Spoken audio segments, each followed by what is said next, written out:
মুসলমান ভাই বাবা জীবনেরা চোখের পানির কত দাম। আমির মুআবিয়া রাদিয়াল্লাহু তাআলা আনহু যখন এইভাবে বাবা কাঁদলেন, কাদার কারণে একদিন হঠাৎ করে বাবা যেন ইবলিস শয়তান দরজায় খটখট করে বাড়ি মারে। কে গো কে? বলছে আমি হলাম ইবলিস শয়তান। বলে কেন তুমি ডাক দিয়েছো? তোমার কাজ হলো মানুষকে পথভ্রষ্ট করা, মানুষকে শয়তানের পথে নিয়ে যা, খারাপ পথে নিয়ে যাওয়া, কিন্তু তুমি আমাকে কেন ডাকো? বলে হুজুর নামাজের টাইম হয়ে গেছে, আপনি কি নামাজ পড়বেন না? আপনার কি মনে হয় ইবলিস শয়তান নামাজের জন্য ডাকবে? হ্যাঁ, কেন ডাকে? ও সবসময় লাভের জন্য ডাকে। মুসলমান ভাই বা জীবনেরা, ইবলিস শয়তান বলে হুজুর নামাজ এই জন্য আপনাকে ডাকতেছি, এই জন্য ডাকতেছি হুজুর, গতকাল আপনার নামাজকে ছেড়ে দিয়েছেন, এই কারণে আজকে আপনাকে ডাক দিয়েছি। ওই এক ওয়াক্ত নামাজ ছুটে যাওয়ার কারণে আপনি আল্লাহর দরবারে কেঁদেছেন, কাদার কারণে আল্লাহ পাক আপনার প্রতি রাজি হয়ে গেছে, খুশি হয়ে গেছে। হুজুর আপনি নামাজটা আদায় করে নিয়েছেন, এই এক ওয়াক্ত নামাজ কাজা হওয়ার কারণে, আল্লাহর দরবারে কান্না করার কারণে, ক্ষমা চাওয়ার কারণে আল্লাহ পাক আপনার আমলনামাতে এক ওয়াক্ত নয়, দুই ওয়াক্ত নয়, 70 ওয়াক্ত ফরজ নামাজের নেকি লিখিয়ে দিয়েছি। জোরে বলুন সুবহানাল্লাহ। আর একটু জোরে বলুন সুবহানাল্লাহ। মুআজ্জাজ মুকাররম চোখের পানির এতই দাম। আপনারা যেন আমির মুআবিয়া রাদিয়াল্লাহু তাআলা এমন একজন আশিকে রাসূল ছিলেন, এমনই আপনার দিওয়ানায়ে মুস্তাফা ছিলেন।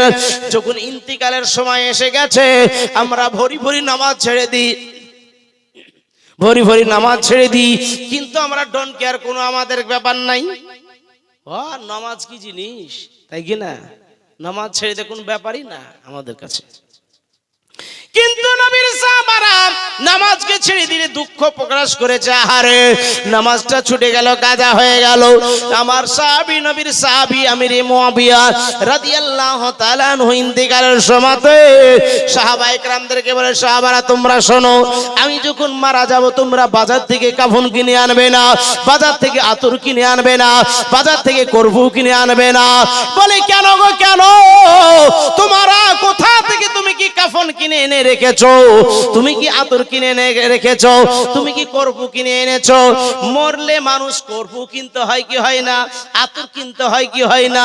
কাফন কিনতে হয় কি হয় না? এগুলি আমাদের লাগে বাবা, তাই বলে তোমরা এগুলি বাজার থেকে কিনে আনবে না। বলে কেন গো কেন? বলে এগুলি তোমরা শোনো, আতর কোথা থেকে আমি রেখেছি? নবী মুস্তাফা যখন আপনার যেন ঘেমে যেতেন, মুক্তার দানার মতো যেন আপনার ওই ঘামগুলো ঝরতো, আর জান্নাতের মেশকে আম্বারের চাইতেও বেশি খুশবু ছিল। একটু জোরে বলুন সুবহানাল্লাহ। জান্নাতের আতরের চাইতেও বেশি খুশবু ছিল নবীর ঘাম মুবারাকায়। আর আমরা যদি ঘেমে যাই তো ভকরা ভকরা গ্যাস বেরায় নাকি? হ্যাঁ, যদি বগল গ্যাস হয় তো বিবলে তো আর তুমি গাধাও নি, আর বগল ভক ভক করে গ্যাস করছে নাকি?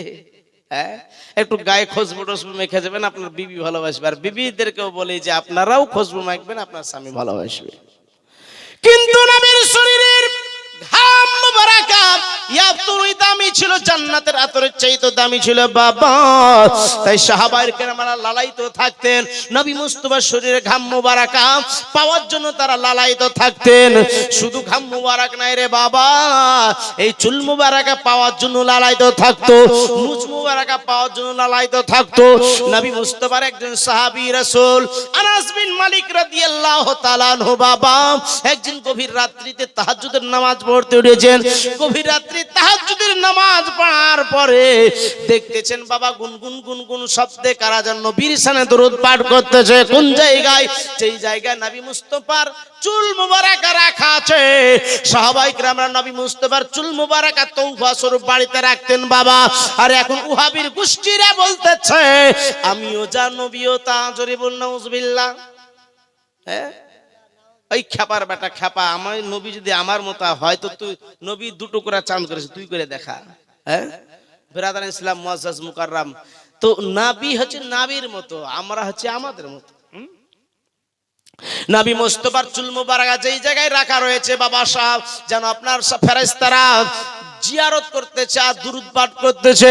আনাস বিন মালিক রাদিয়াল্লাহু তাআলা আনহু নবীর দরবারে আসার পরে বলছে, ইয়া রাসূলুল্লাহ, ইয়া হাবিবাল্লাহ, হুজুর এই ব্যাপার। বলে তুমি কি চিনতে পেরেছো ওরা কারা? বলে না ইয়া রাসূলুল্লাহ, ওরা কারা আমি চিনতে পারি না।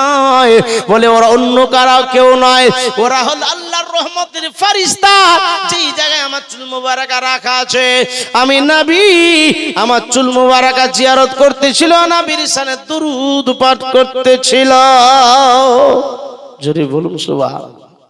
নবীর আতর চুল মুবারাকা পাওয়ার জন্য তারা লালায়িত থাকতো।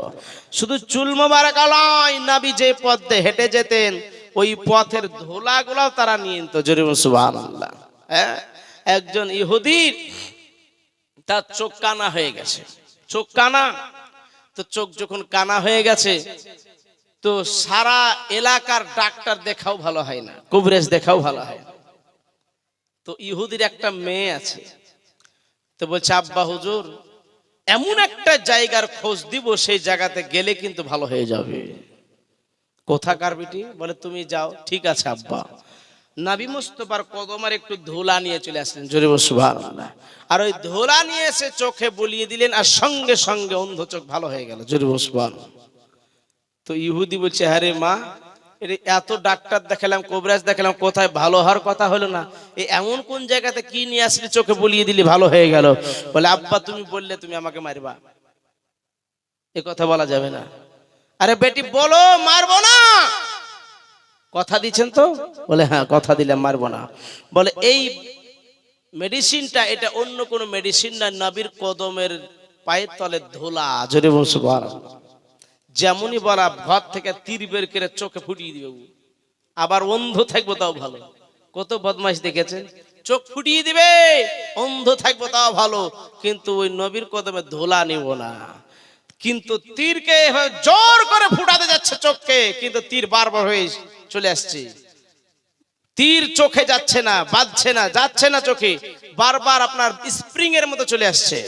মুসলমান যখন ঢুকাতে পারলো না, তখন বলছে মারে এটা কোন সাধারণ মানুষের পায়ে ধোলা নয়, চল এটা কোন জায়গাতে? বলে নবী মুস্তাফার দরবারে চল।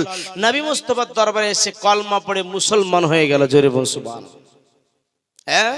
ঘাম তো দূরের কথা,